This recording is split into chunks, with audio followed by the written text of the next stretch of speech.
And welcome. I'm Pam Atherton for the Waterbearers.org, a movement to bring clean water to more than 1 million people by March 22nd, World Water Day.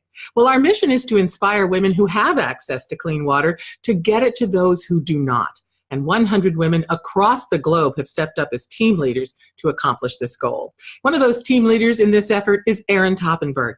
She's collaborated with many peace messenger organizations, as well as working with underserved kids in both the United States as well as worldwide. She's a Nam yoga instructor, and she serves on the board of several humanitarian organizations. Plus, she's a team leader for Waterbearers.org. So welcome, Erin. So glad to have you.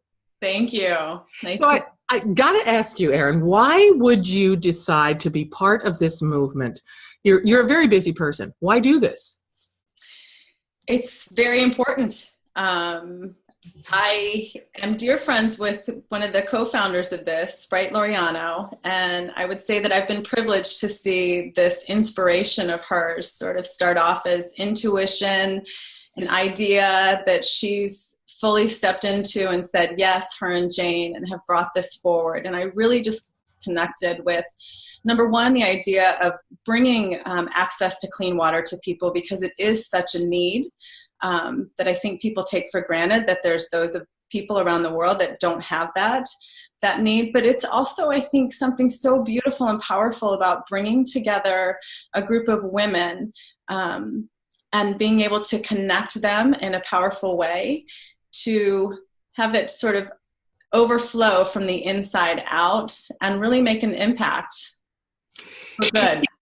In all of your travels throughout the world, what have you seen or experienced that led you to understand how critical this need for water is?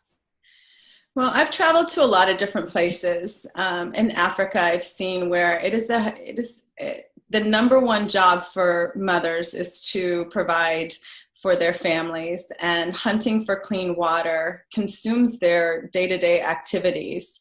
I have been at a place in Nicaragua where I was working with village kids, and we came there to provide sort of activities and different things for the children. But when word got out that there would be water that would be there, we were expecting maybe 100 children, and probably double, triple the amount of children came from far and wide. And they just started lining up with cups in their hands and utensils, hoping to be fed and hoping to just have water. And they stood there peacefully. Because they wanted the water. They needed the water. So for other women who might be interested in joining in this movement, obviously the need to get the critical water to people who need it, that's important. But what else will people get from being involved in this movement? Well, I think this movement is really about being able to sort of take away that illusion that we're somehow all separate, and really highlight the fact that we are all interconnected.